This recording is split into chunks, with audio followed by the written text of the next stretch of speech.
Hey, before we get into it, we actually have something very cool for you. We are making a holiday sweater because everybody loves an ugly sweater. And maybe this year, instead of my whole family wearing matching pajamas, we're going to go straight stay weird holiday sweaters. Oh, yeah, and it is ugly and soft.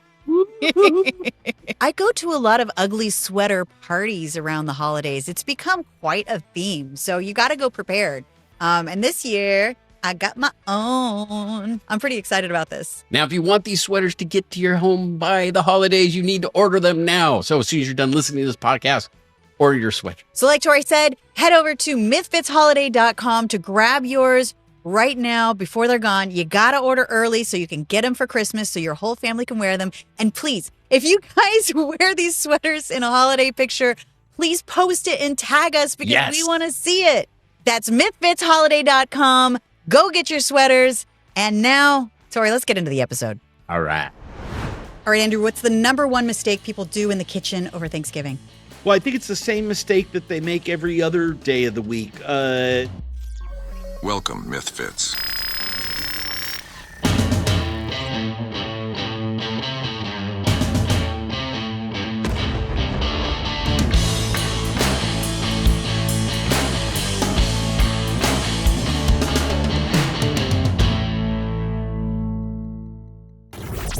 Welcome back to MythFits, everybody. It's so good to have you. And if you're a first-time listener, welcome. I am Tori Belleci. I'm Kari Byron. And oh my gosh, this is the eating month. This is we finished Halloween. It's November. Yeah. I was just thinking about that Taste Like Chicken episode recently. Yeah.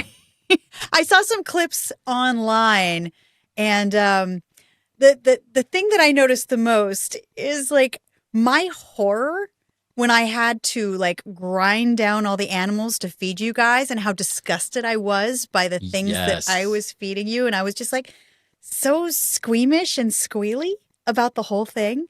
But I think you kind of played that up for the camera. You know what? At the time, I kind of feel like you might have just, because so the whole way we tested this myth was we went to this restaurant, a soul food restaurant in San Francisco, and this guy does amazing fried chicken. So we gave him turtle, snake.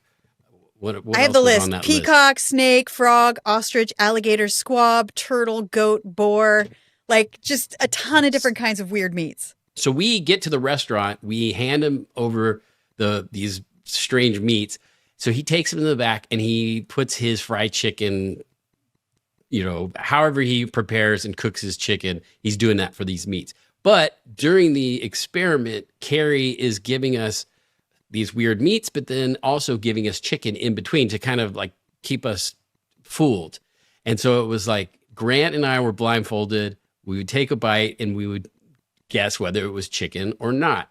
And so after we went through that whole experiment, we decided it was a texture was giving it away. So that's why you had to grind up all the meats and we made like hamburger patties. So, Tori. Yes. I have a little confession for you. Something that is going to... Is this breaking news? Something that's going to shock you.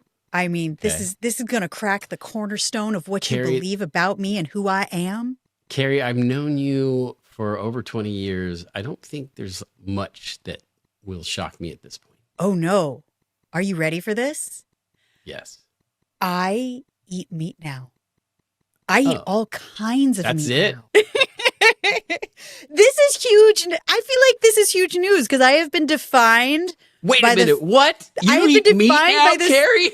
By vegetarian or pescatarian, even veganism for a while. I've been defined by my squealy little, meat, gross, and all of the shaming that I did to you guys for so long.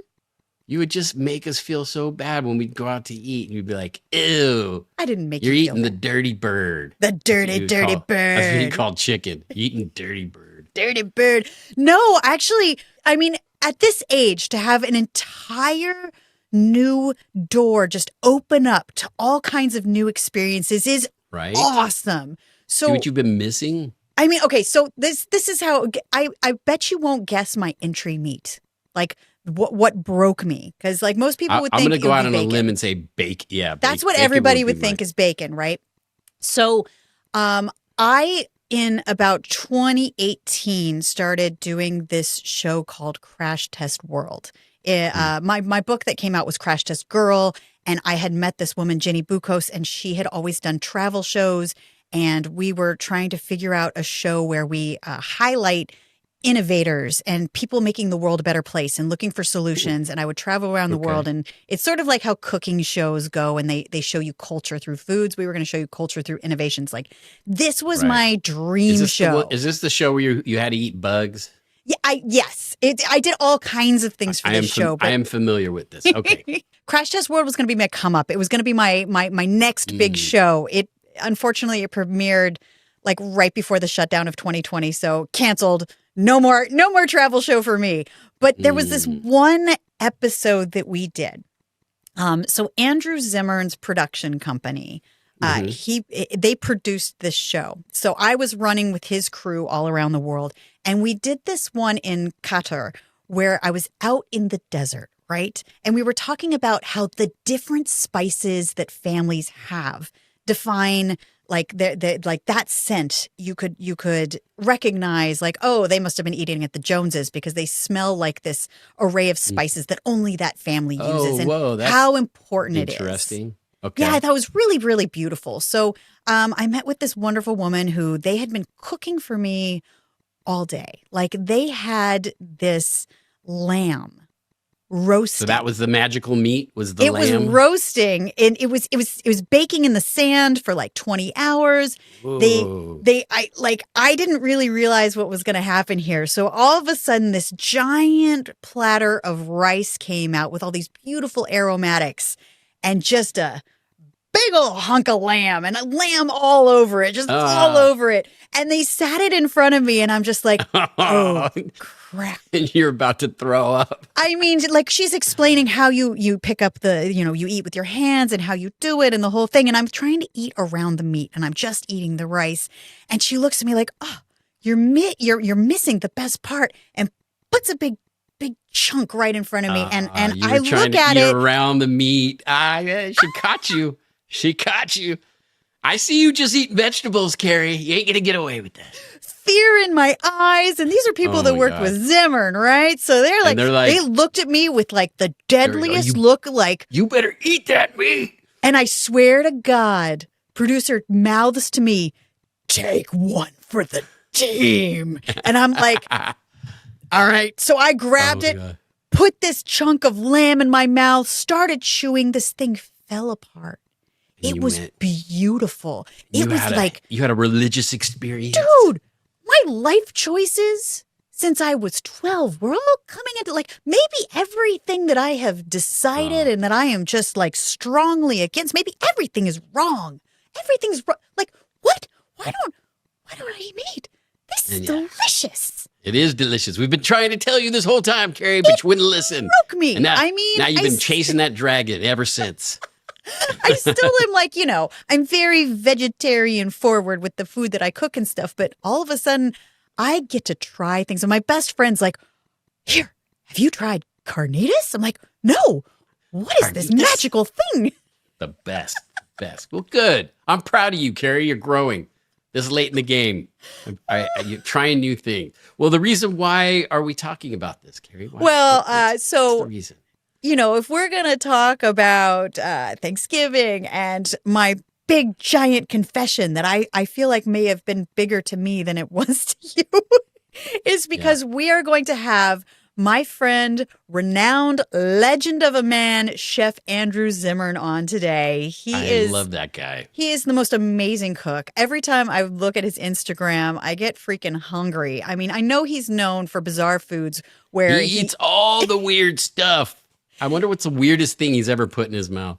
I mean, this man just finds the beauty in every food. Like, he's just curiosity driven, which is what I love about him, which is kind of what all of our shows have been based on, is like just being a curious person. So you may have seen him on Bizarre Foods or What's Eating America or like one of the many celebrity chef shows that he's been on. But mostly he is my friend. I adore this man so much, Chef Andrew Zimmern.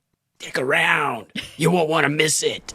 Kari, when we worked on MythBusters, it was pretty dangerous, right? Totally. I mean, we dealt with explosions, heavy machinery, flying debris, but the most important piece of equipment was always our boots. We had to have those steel-toe durable boots, but they were never that comfortable. Sure. Tori, I got the solution for you. BRUNT Workwear finally solved that problem. They make boots that are tough enough for any job site and still feel great from day one. No break-in and no sore feet. Sure could have used a pair of those back in the day. Kari, it's funny you should mention them because I actually went and got a pair of the Molders. And they're pretty badass. I mean, you just look at them, they look like they're construction durable boots and they're super comfortable. I've got a question for you. Do you wear those when you go dancing so nobody steps on your feet? I seriously could use some steel toe boots when I'm dancing. I swear my toes have been crushed. Maybe we should actually take these off the job site and just start wearing them on the dance floor. Who are you dancing with? Buster. BRUNT isn't just about work boots. They offer a full range of high-performance gear built for tough jobs. From heavy-duty work pants to weather-resistant jackets, BRUNT designs durable, reliable workwear to keep you protected and productive in any condition. With temperatures dropping and the holidays coming up, it is time to treat yourself or the hardworking man in your life to real comfort. Skip the throwaway gifts and get him something built to last. BRUNT Workwear. And our listeners get $10 off their entire order with code MythFits at checkout. I know what I'm going to get my hardworking man. That's bruntworkwear.com and use code MythFits. Order today and let them know that you heard it here on our show.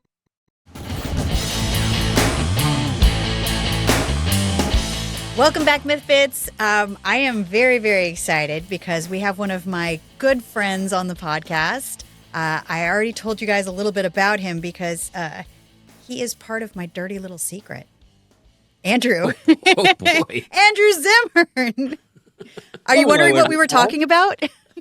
It doesn't matter. I just want to freeze that there and just move on. We can just say thank you and goodbye and good night. And I think that sort of says it all.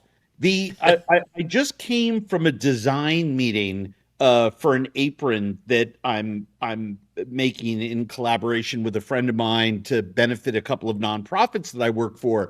And we were going through different their color wheel. And there's actually a fabric color called dusty turquoise. And I was like, dusty turquoise? That sounds like a name for something completely different. And I was giggling so much. And I had to say, I have to go. I can't keep making dusty turquoise jokes. I'm doing the MythFits podcast. And I jump on, and the first thing I hear is, I'm your dirty little secret. I love it. You're part of my dirty little secret. So Tori and I were talking about this episode that we did called Taste Like Chicken, where we tried a bunch of different meats that taste like chicken. And I confessed to him that I am no longer a vegetarian because I was out on the road with your production crew. And that was the moment that just my life completely shifted. Like my paradigm shift put me into this whole new world where I try meats now. And you were a big part of that. She used to give us crap all the time about eating meat. Wherever we'd be on the road and we'd be eating meat, she would just be like, oh, you're eating the dirty chicken, the dirty bird. You're eating the dirty bird. Shame is your middle name. What's interesting to me, as someone who has arguably tasted more varied things than any other human being on earth, none of the things that people say, oh, that tastes like chicken, taste in any way, shape, manner, or form like chicken. Whereas there are a lot of other things that actually do taste like chicken that no one ever talks about. And it boggles my mind. Like, who thinks frog tastes like chicken? That's always the big one. Right. Yeah, we've got this list. Okay, so tell me if any of these you've tasted that taste like chicken. Peacock. Does not taste like chicken. Snake. Does not taste like chicken at all. You already said frog. Ostrich. Ostrich tastes more like beef. Alligator. arguably the thing that is the closest texturally or can be, but all of those cold-blooded reptilians, and well, they all have so little fat. Fat carries flavor across the tongue, and because fat actually thickens up a little bit in your mouth, right? Because when it's warm, your mouth is 98.7 degrees or whatever your own personal mouth temperature is, and it sort of slows down and keeps the flavonoids on the tongue, right? That's sort of the science of eating. It moves across the mouth. So all of these cold-blooded animals are things that have no fat in them. Think iceberg lettuce. They're here and gone. I mean, it's super fast. And so if you spend a lot of time sort of chewing on it, or you pour olive oil on it, and you can go get through that olive oil taste, you realize that they have alligator has almost no flavor at all. Frog has very little flavor. I love that you know the details of this. Yeah, we had squab, turtle, goat, and boar as well on our list. Squab is a dark meat and is absolutely delicious and arguably my favorite of all the birds to eat. What was the next one? Turtle, goat, and boar. Turtle has, I think, 17 different muscle groups in its body, and they all taste different. And if you are eating they're very large, 30, 35, 40-pound snapping turtles that taste the most like chicken. Of all the things on that page, that's what tastes the most like chicken. What's the next one? Goat. Absolutely nothing. Goat is like a baby lamb, but maybe better. I love goat. And then finally boar. I mean, that's a wild hog. There's nothing swinier and gamier than a wild hog. I mean, I think we had to just like mix it up, and these were the meats that were available to us. Like, I don't, you know. Now, speaking of wild hogs, have you heard this, that they have been cutting into the flesh, like after they've hunted them, cutting into the muscle, and their muscles are blue? Have you heard this? The reason why their muscles are turning blue is they think that they're going into orchards and eating rat poison. Oh, I hadn't heard that. And that's what's causing their muscle to turn the rat color. Poison is laid out in other foods and stuff like that, and the hogs are going everywhere. Yeah. I thought they were busting into the half-empty movie theaters all across America and having those blue raspberry Slurpees. Or going into outhouses, drinking the outhouse water. Now, how do you and Kari know each other? We met each other, first, obviously, on television, where I obsessively watched her all the time. And I assumed she knew me. I'll just save her that. So my business partner in Explore, Jenny Bukos, she actually started with Andrew producing the Crash Test World Series, and they knew each other. So once we started being associated, and his entire crew goes out to film Crash Test World with me. And what I really, really loved about filming with Andrew's crew continually is every single one of them had a hazing story.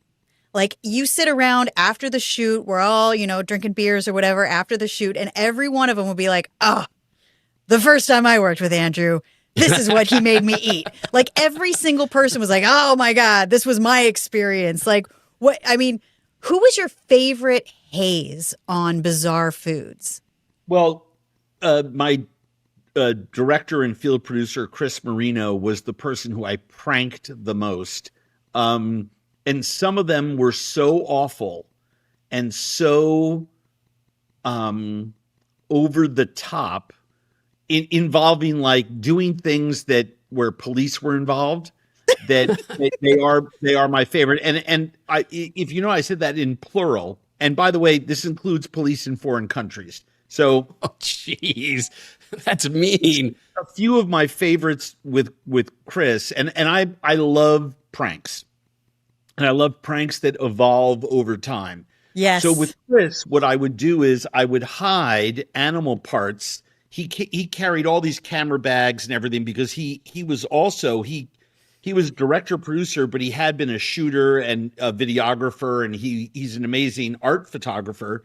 I wound up, we were hunting wild hares in Italy, and then we went in Sicily actually, and then the Julia Child of Sicily was going to make this hare with a vinegar and chocolate sauce, this ancient Italian recipe, thousands of years old. We were going to enjoy it, and it included thickening it with the blood and all the rest of this kind of stuff.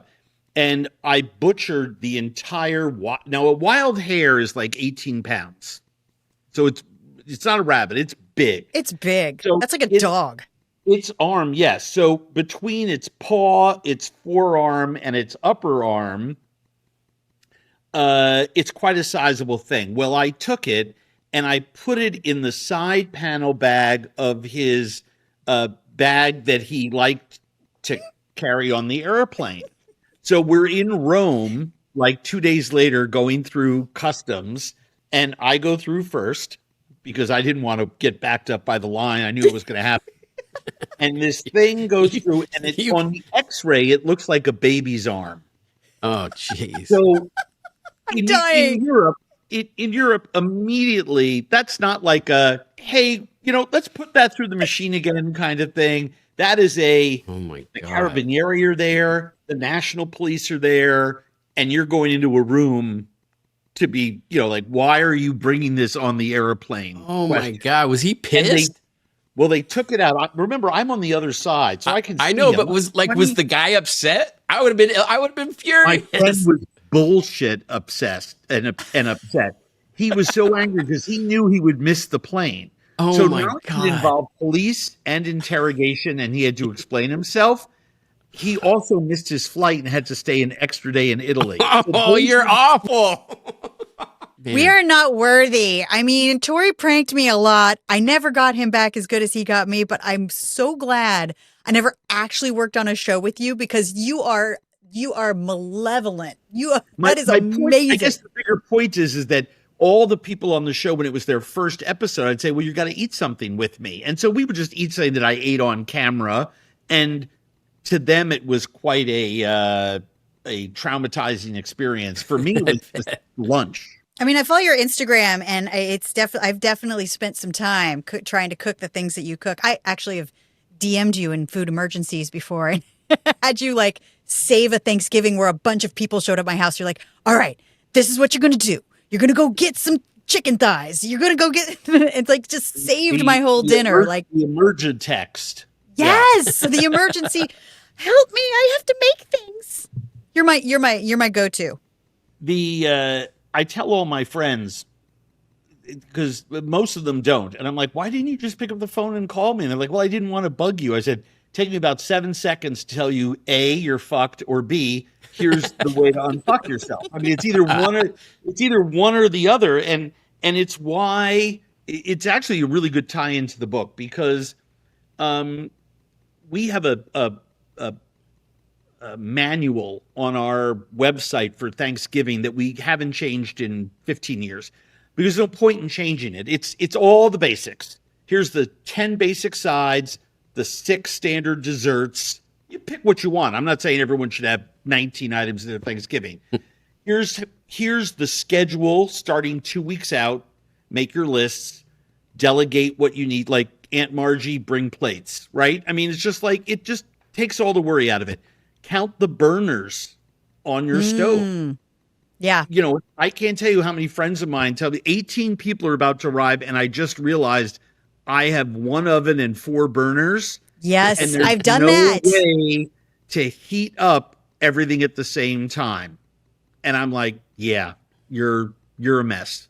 It's not going to work. But here's what you can do, right? And there are solutions, right? You can triple Ziploc bag things you want to heat up and throw them in the dishwasher, empty dishwasher. In the dishwasher. Goes up to 167 degrees. No kidding. You can cook things in the... I have never thought of that. Kari, we did that. We did that on MythBusters. We did not do that on MythBusters, did we? Yeah, we did. Yeah. I've cooked whole fish in the dishwasher. Yeah. Alton Brown came on our show and he did a whole dinner. He like cooked, I forget what he cooked on an engine. He, wrapped some meat and put it on a car engine, cooked that. But he poached fish in the dishwasher. I think I Easy. was doing some menial labor that day someplace else. I didn't get to actually do things were directly with blowing Alton something Brown. up. When the big stars would come to set, Blowing stuff I was probably cleaning the shop. You're standing on the beach when you notice something strange. The horizon doesn't look right. At first, all you can see is a thin white line.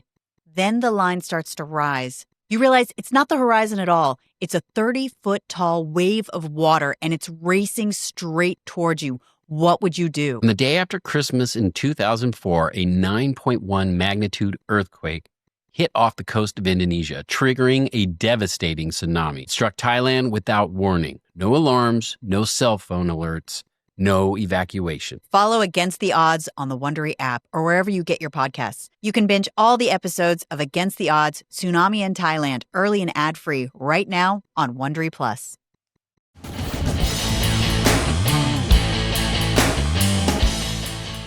All right, Andrew, we've got an eating holiday coming up.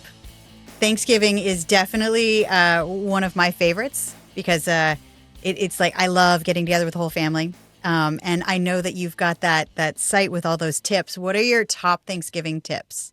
Like the most helpful things that are going to help our MythFits make it through the holiday.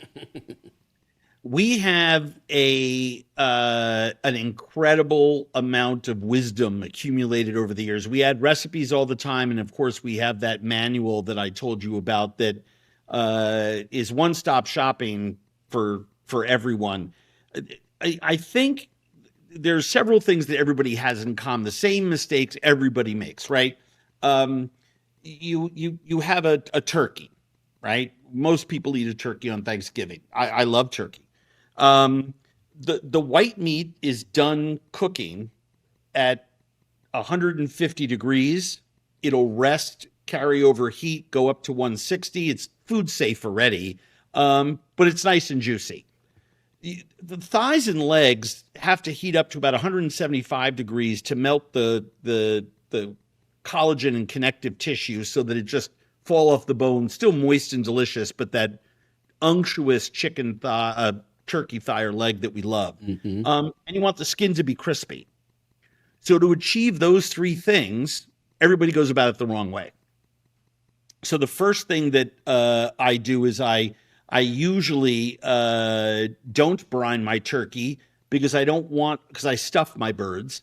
So I don't want them to taste of brine, right? Mm-hmm. So I do a dry brine, right? Which is a salt, sugar, seasoning mixture that goes inside and outside my whole bird. I let it sit for 2 days in the refrigerator after it's defrosted so that it dries, the skin dries out. Mm-hmm. So it gets nice and crispy. But I've also let the meat dry out. So you want it to cook it just to the point of being done. So to do that, I always tell people, put about 1 inch of stock, right? Can be boxed, right? Doesn't have to be homemade. Put it in the roasting tray, bring it to a simmer, lower the bird into this liquid, unstuffed, mm-hmm. and cook it for 10, 12 minutes. Number one, it warms the turkey through. Most people, I always take my turkey out 3 hours before I'm going to cook it, right? But when you poach the bottom half of the bird, that's the part that takes the longest to cook, right? Then all you need to do is when your turkey breast hits that right number, right? I baste with butter. It's the only time I baste. And crank the heat up from 300 or 325, whatever I have it up to 400. And the skin, it's usually browned anyway because I'm cooking pretty big birds. I usually do 2 with 2 different types of stuffing. Just browns up and crisps up like it's nobody's business, and the meat is perfectly delicious everywhere. I mean, my best tip for Thanksgiving is butter. That's why restaurant food tastes so good. Butter. I put in so much more butter than people think I'm putting in their food. So much butter. You got to trap the butter somewhere. Side dishes, I make almost everything ahead. I try to, things are all things that are reheatable. Sweet and sour baby beets, grilled cipollini onions, wow. Sweet potatoes with goat butter and smoked brown sugar. Wow. How does one go about getting invited over to your house for Thanksgiving? Well, sadly, we don't have the same last name. Oh, damn it. out. I don't know. I would come over to a Belechi Thanksgiving too. Your parents are caterers. Yeah, we tear it up. Thanksgiving is the best holiday because it's about gratitude and there's no gifts. And Yes. and there's football. Chef, my favorite thing from a really good cook is to be able to look at their cabinet and have things that they can pull together at the last minute that like cost nothing. Like for me, if you've got like a can of crushed tomatoes, if you've got like little individual small things of stock, like I can make the most gourmet dish for like less than $5 if I just cabinet shop is what I call it. What are your things that you have to have in your cabinet if you're just like, emergency style, I got to make something quick, fast, cheap? The have on hand part is the tough one. You're specifically talking about pantry dinners, Kari. That's I just did a couple of those on my Substack last month, just to show people that yes, chefs do this all the time, and everyone's like, "Oh my God, what is this?" Right? But if you think about it, chicken pot pie, right? If you're using a chicken that was roasted at the store, and hopefully you're buying it at a store that's roasting those healthy chickens and not unhealthy ones. Mm-hmm. You can pull all the meat off that, mix it with a bunch of sauteed vegetables, a little bit of, cream and butter, a roux, perhaps to help thicken that liquid, fold in a little bit of cheese. It's, can be a healthy fat if it's used the right way and not in amounts that are too voluminous. Bake that in the oven till it's bubbly and awesome and have that. It's fantastic and very inexpensive, by the way, and that includes leftovers. Yeah, I'm a big fan of there's certain cans that I have because I'm a working mom. I am working a lot. So like I need a lot of last minute things quite often because maybe I didn't get to the grocery store or it's closed or whatever. So there's certain things I always have some sort of canned tomatoes. I always have like can of salmon, like some tinned kind of fish, like things that I could like quickly make a salmon cake because all you need is some like eggs and some dry breadcrumbs or just, things that are like a big array of spices. Like I definitely keep certain things so that I can go quickly because my job is not usually entailing making delicious food. So I have to come home and be able to figure it out really fast. All right, Andrew, what's the number one mistake people do in the kitchen over Thanksgiving? Well, I think it's the same mistake that they make every other day of the week. They don't use enough heat when they're cooking. They don't preheat their pans. They don't preheat their ovens. Preheating an oven, if I'm cooking a chicken at 350 degrees, I preheat my oven to 450 because when I open the door, all the heat rushes out. Then I close the door and I turn it down to 350, right? Interesting. I mean, you need to take your food out of the fridge. All food should be room temperature when you start cooking it. I have a lot of friends who call me and they say, I've just roasted a piece of fish in the oven. You told me it would take 6 minutes at 450 degrees. I said, it will. They're like, well, I just cut into mine and it's medium rare. And I said, well, do you not, what kind of fish is it? And like some fish should not be eaten medium. Halibut I liked cooked just to the point of being done. I don't like my halibut medium rare. Salmon, some people like medium rare. Some people like it just to the point of being done. And I said, did you defrost it? And they're like, no. Or did you take it out of the fridge and let it come to room temperature? They're like, no. I'm like, well, there's a problem. You put a 35-degree piece of fish into an oven. It's going to take a while to start cooking, right? So we don't understand this basic principle, right? The other thing that home cooks do is they work too small. So when they're tossing a salad, when I make a salad for 4 people, I use a bowl. Yeah. And then if I'm going to wash a bowl, at least nothing is flying out of it, right? Right. If you're at some point mixing, you said you like to make pasta, Tori. I have big saute pans so I can toss 3 or 4 portions of pasta because the pasta should be finished in the sauce always. Yeah. You never want to ladle sauce over cooked noodles. It's the same thing with vegetables, same thing with everything. And we want to sear properly and put a crust on things. We want to use the right amount of heat in the right way. And I can't tell you how many people tell me, well, why my pork chops don't look that brown on the outside and pink and moist on the inside. And I'm like, my first question, what size pan are you using? Because people tend to jam 6 big pork chops into a 10-inch skillet. I don't even know how they do it. It's amazing. It's miraculous. It's an act of God. It's magic. I want to make sure I have 1.5 inches, 2 inches between all my pieces of food, so that I don't wind up with all this liquid in the bottom of my pan. You want the evaporation. You want the pan to sear the meat. So that is, you don't want to overcrowd anything. Americans tend to overcrowd everything because we only have a 10-inch skillet and a 12-inch skillet. And I tell my friends all the time, you can make 1 pork chop in a 14-inch skillet, but you can't make 6 pork chops in a 10 or 12-inch skillet. So you heard it here from Andrew Zimmern. Keep it hot. Size matters. Myth confirmed. All right, Andrew. I mean, I follow everything that you do, but where can our audience find everything you do? Where are you on the socials? What should we do to follow you? I'm everywhere. AndrewZimmern.com is one-stop shopping. Chef AZ on Instagram, at Andrew Zimmern, everywhere else. I mean, this man has frozen foods. He's got spices. He's got advice. He's got everything. So I am so glad that you were here with us. Thank you. Yeah. And when does your book come out? It's already out. October 28th is when it drops. So you can find it at booksellers near you or on Amazon. The Blue Food Cookbook, co-authored with Barton Seaver in collaboration with Fed by Blue. It's a great, great, great book. Awesome. Fed by Blue's awesome. Right on. Thank you, Andrew. I Yeah, really appreciate you being here with us. Thank you. It was a delight. I don't know about you, Tori, but I always get just a little bit stressed when the holidays come up and it's time to start doing all that gift shopping. Kari, you don't have to stress. Uncommon Goods takes the stress out of gifting with thousands of unique, high-quality finds you won't see anywhere else. Don't wait. The most meaningful gifts get scooped up fast, and now's the perfect time to cross names off your list. So I went and got this game. It's called Unlock the Wine Escape Room Game. You stick a bottle of wine into this cage, and it's this really fun game of trying to figure out what the combo is to open up the wine.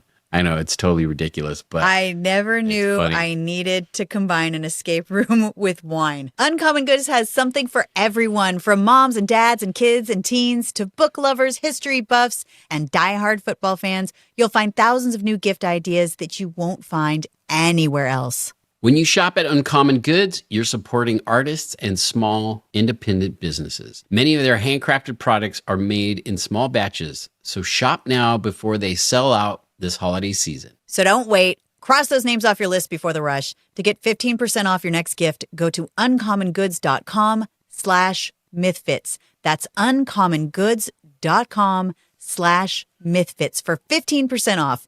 Uncommon Goods. We're all out of the ordinary.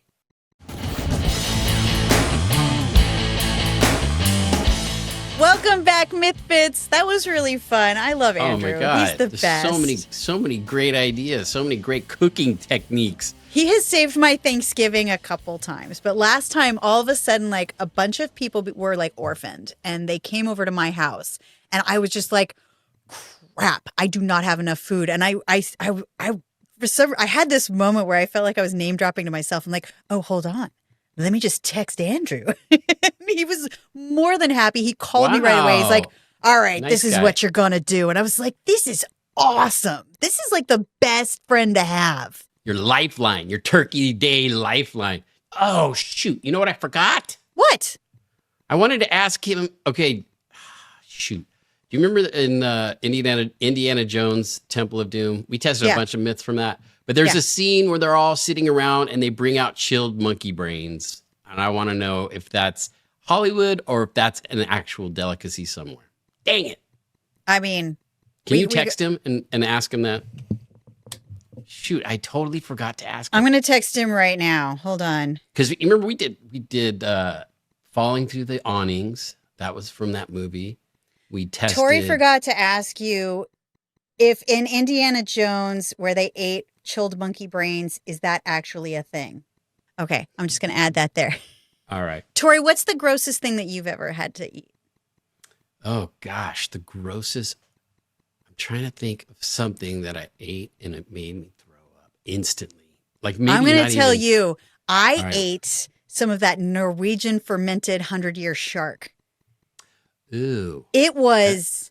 That's I pretty mean, gross. it took a little vodka, but like I was with these like I was with a production crew, and somebody just had that along with them, and it was dare food for sure. Like, I mean, they were Ew. like, "It's fine, this is what we eat," and they were definitely just trying to get me squealing because you. they opened it Yeah. up, and I was like instantly gagging. Yeah. But I was also, the like very few women on this shoot, so I was just like, "No, I'm proving myself," because I have that weird thing about me that I'm just like, "No, I'm as strong as the boy." So look, I'm gonna put that in my mouth, and I couldn't swallow. I couldn't swallow. It just was like, oh. I finally swallowed and was like, I'm gonna regret that.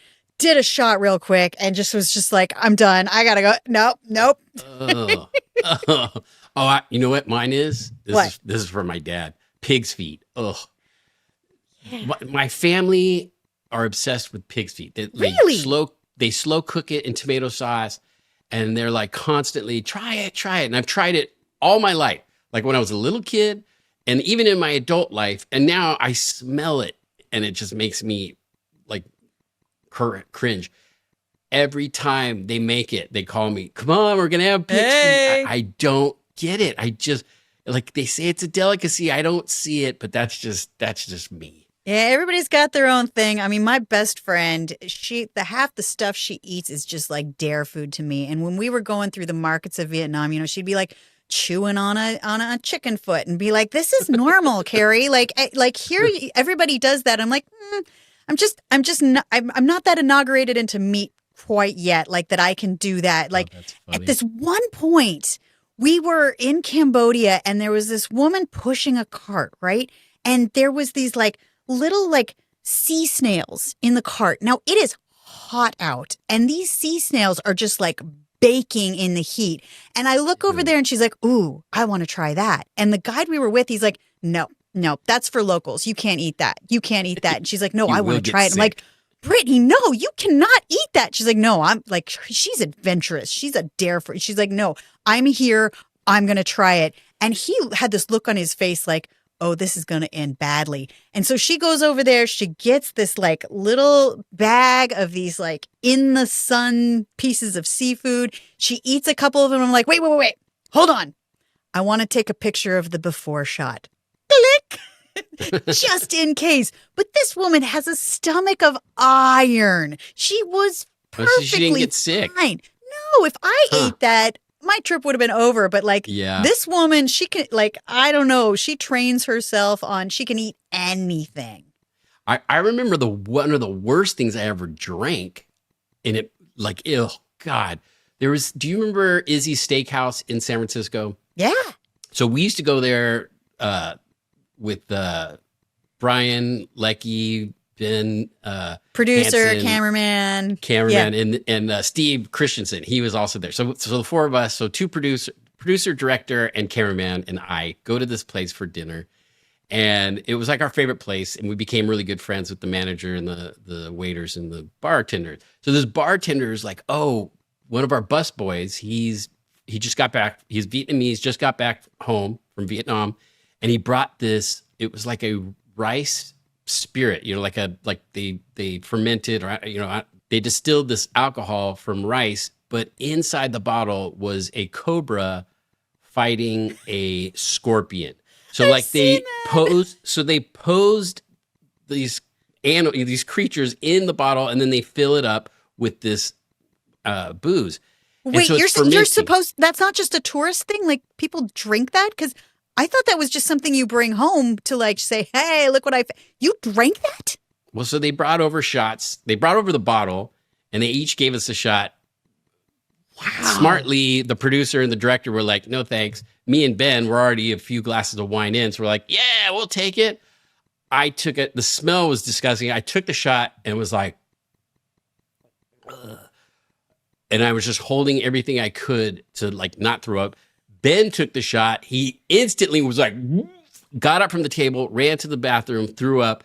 And then I just was like, "I can't do it. I can't." I was like, I was like, "Can I get some water? Can I get a beer?" Like anything to get this taste out of my mouth. And then I was just like, "I can't do it."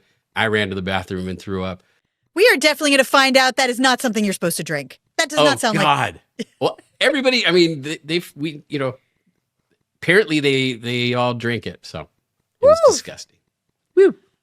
All right. I think we're at that part of the show where we take an audience question. And I'm really excited today because we got another video question. So, guys, if you want to submit a video or an audio to us, you can do it on Instagram or you can do it through our website. We're collecting these because it's way more fun to be able to participate with you and to see your faces and to see who you really are. So please keep sending us these video questions.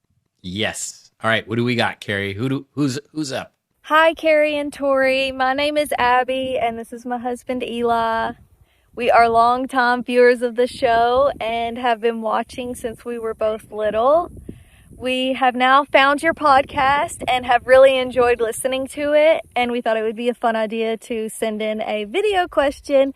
So my question is for Kari, and I want to know if your outfits were planned or if they were encouraged by the puppet master producer. Hey guys. My question is for, I guess, both of you. I actually work in metal fabrication and run quite a few different machines, and I wanted to know what was kind of the hardest trade for you guys to learn as you went across the journey of MythBusters and doing these different experiments. Bye! Thanks. Thank you, Abby and Ela. That's awesome. Yeah. Okay. Great So, Abby, questions. to answer that question, were my outfits planned? No. In fact, I look at some of those episodes with such regret because the fashions were so Planning was the last thing that was involved. early 2000s. Those outfits, for one, I didn't make a lot of money, so a lot of the shirts that I would wear were shirts where I cut out what they said because I was a shot girl at night or an ambassador for spirits. So it would say like Hennessy. So I would cut the Hennessy that's out funny. because the shirt was free. And then you could put your microphone right there. So the audio recordists loved them. I also just had this weird, like, man, we didn't have like makeup or stylists or anything like that. So I was wearing whatever weird fashion was there at the time. Super duper low pants were not really good when you were working under a car because you bend over and just like whale tail. Like they constantly had to like, shoot around the fact that the pants were too low. That part was planned, though. just so Also- everyone's clear, that part was planned. So wait, so you're I saying feel like you're saying you can't blame the puppet master for the No. way you dressed? No, I can't blame anybody. And when I got pregnant, like there was no good maternity clothes out there that weren't super expensive. So I just went to Forever 21 and bought all these really weird looking clothes that were like empire waist. But I definitely had this like moment where I was driving to MythBusters and I looked in the rearview mirror and I saw myself. I can't believe I'm telling the story on the day that I'm wearing pigtails, but I looked in the rearview mirror and I'm like, I'm 30 now. I look like Avril Lavigne. I've got on these sleeves. I've got piercings. I've got pigtails. And I just had this whole like, stop. So I took out my tongue piercing. I took out my nipple piercings. Shh, I had those. I put them in the ashtray. I like took my pigtails out. I took off my little sleeves and I'm like, I'm a woman now. I am not going to dress like that anymore. But you're still wearing the tie like a belt. What's that I all wear about? the tie like a belt for my punk rock roots, but also because those ties I wear were my dad's. My dad was in real estate, and I used to okay. tie his tie for him in the morning before he Gotcha. would leave. And I got really good at tying my dad's tie, and it was just Oh, like that's it was like a sweet. sweet little. So I wear my ties now as just a nod to my dad because he was so proud of me always, and it's like I'm bringing That's him with me. sweet. So if it's an important interview, Now I feel or- bad about bringing up the whole tie thing.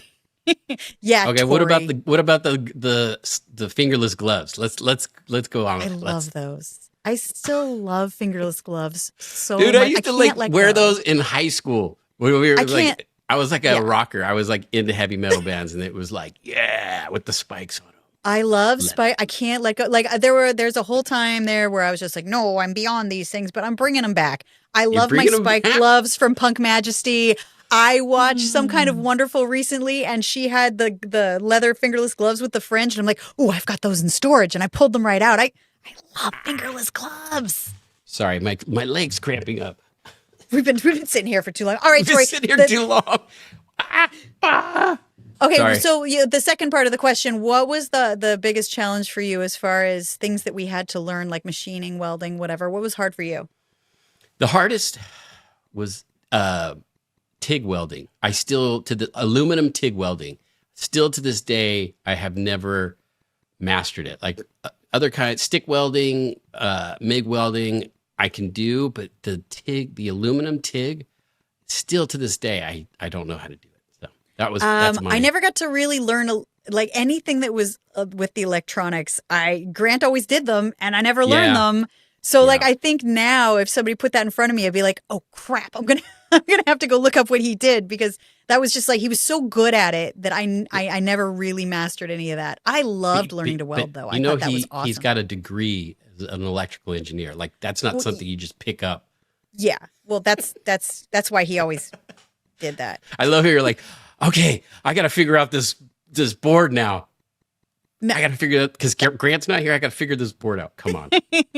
Oh, Granty. Oh, no, Grant. like he was always like, I remember like the remote control cars, like when he would get so excited when there was anything that was his specialty, because he's like, oh yeah, robot. I got this. They're like, yeah, He wanted to build a robot. He always wanted to build robots. you got it. Oh, Granty, missed that guy. All right.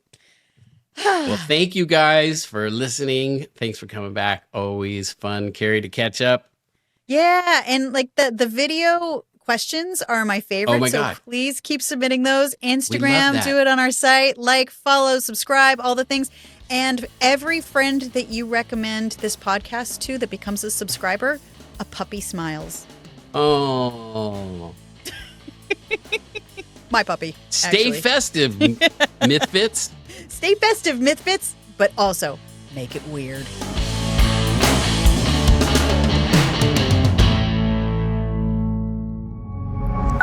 Pioneer.